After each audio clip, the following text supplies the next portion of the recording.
Com muito prazer, nós estamos recebendo aqui o Vicente de Castro Melo, arquiteto, que vai conversar um pouquinho conosco sobre a África do Sul, os preparativos feitos pela África do Sul e, obviamente, sobre os nossos preparativos para a Copa de 2014. Eu brinco sempre, aliás, com o pai dele, o Eduardo. Isso. Eu conversei com o Eduardo já faz tanto tempo, né?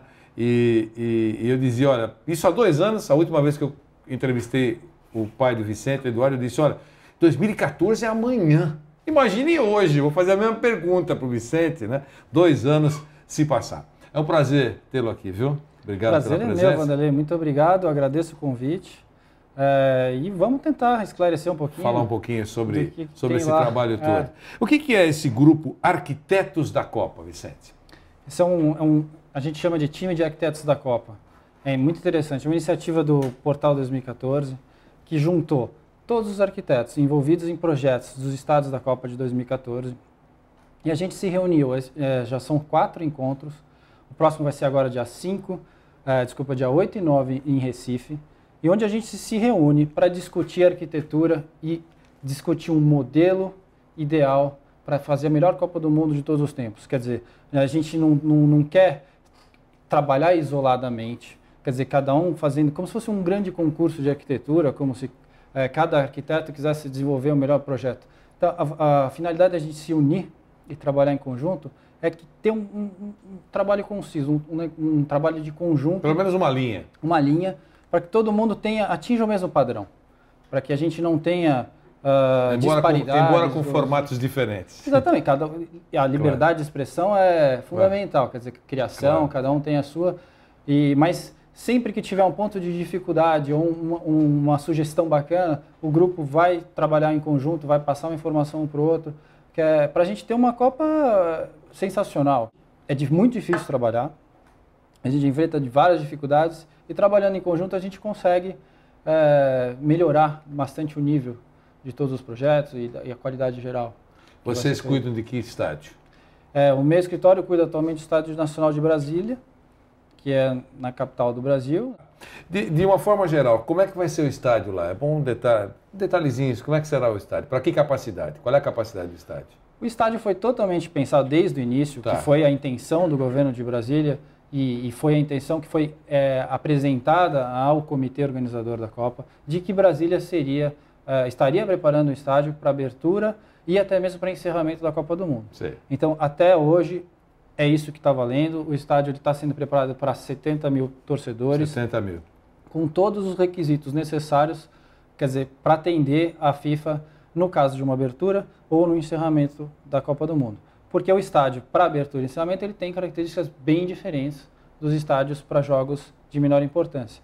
A capacidade tem que ser acima de 60 mil, tem que ter uma área anexa para se montar o centro de imprensa, o centro de hospitalidade dos patrocinadores do evento, enfim, tem características e isso foi feito e mantém-se dessa maneira, né? Só muda caso Brasília não seja escolhida para ser abertura ou encerramento da Copa do Mundo.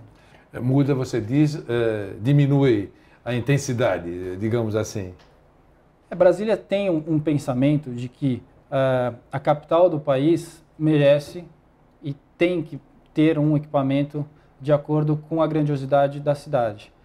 Então, até então, permanece esse sentimento e essa vontade da cidade de ter, sim, um grande palco para eventos, não só futebol.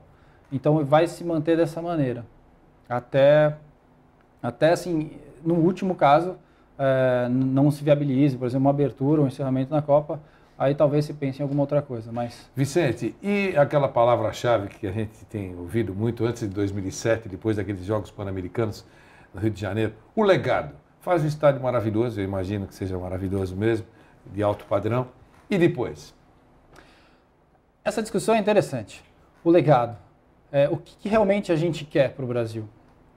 A gente quer melhorar o nosso padrão, melhorar o conforto dos nossos estádios, melhorar a facilidade que a gente tem para ir, o conforto para o usuário, para o fã do futebol. E a gente quer também que quem administra esses estádios tenha o seu retorno financeiro, porque é um investimento alto e tem que passar uma boa mensagem também. Quer dizer, não adianta só ficar preocupado, que essa é uma coisa que pega muito, quer dizer, a questão do custo. Todo mundo fala, mas quanto que custa um estádio desse e depois ele vai ficar ocioso? A gente não pode pensar no custo inicial, a gente tem que pensar no custo final. Quer dizer, o estádio hoje ele custa em torno de 750 milhões, mas ao longo de 50 anos, quanto que ele custa? Porque ele vai consumir água, ele vai consumir luz, ele vai ter que ter manutenção, uma série de coisas. E esse custo, dependendo da maneira que o estádio for feito, a obra for executada, esse custo pode ser muito grande. E para diminuir esse custo final de utilização, você tem que ter uma programação de utilização também. Porque quanto mais você usa o equipamento, mais rentável ele se torna. É o chamado custo-benefício. É o custo-benefício. Perfeito. Então, fica muito difícil essa discussão. Evidente, se você tem um equipamento que ele foi planejado para uma utilização contínua, e ele foi planejado que a gente fala bastante isso entre o time dos arquitetos, da questão da sustentabilidade. Tá. Né? Que a gente fala, se o estádio tiver, por exemplo, captação de energia solar, ou uma geração de energia limpa, ou eólica associada a ele, captação de água de chuva, uma série de equipamentos, tecnologias e recursos, por exemplo, utilização de ventilação natural para economizar com o uso de ar-condicionado. Quer dizer, reduz o custo. Reduz o custo de vida, quer dizer, o custo de manutenção, o custo mensal. Se o estádio ele gera a própria energia, tudo bem, custa caro para você colocar o painel solar. No primeiro momento. No primeiro momento. Mas o retorno vem em 7 a 10 anos. Entendi. Né? Isso, e a ideia é, além de futebol, e o futebol de Brasília não é poderoso, não é badalado, não tem grandes equipes, mas, claro, em algum momento vai ser utilizado para o futebol. Mas, além do futebol, ele poderá ser utilizado para que tipo de evento? Olha, é interessante que, por exemplo, no caso de Brasília tem a maior renda per capita do país. Foi feita uma pesquisa que, quando tem shows em São Paulo, no Rio de Janeiro, por exemplo, quando vem um superstar como Madonna, perfeito, enfim, o público de Brasília é 30%. Né? O público de Brasília que sai de lá, pega para assistir o show aqui. E vem assistir o show em São Paulo, no Rio de Janeiro. Então, existe demanda. Né? Se tiver uma programação e uma utilização definida, um calendário de shows, quer dizer, perfeitamente viável de ter um equipamento desse. A cidade precisa ter. Né? Hoje, e não tem. Hoje não tem, né? Você tem o ginásio Nilson Nelson que está ali do lado, que foi preparado para o Campeonato Mundial de Futebol de Salão. Ele tem uma capacidade reduzida para um grande espetáculo. Então se justifica. Por isso que Brasília tem a possibilidade de ter uma cobertura total. Quer dizer, ela vai ser retrátil sobre o campo, mas ela vai ter uma cobertura total justamente para viabilizar... Virar um grande ginásio. A gente chama a gente costuma chamar de um grande teatro. Teatro. Porque é assim como ele vai como a gente vai se sentir nele. E acústica? E a acústica vai ser perfeita também. O desenho, a conformação da cobertura, que a gente fez em conjunto com consultores alemães, ela tem um desenho que vai permitir justamente isso, evitar de que o som se propague ao entorno para incomodar a vizinhança e tal.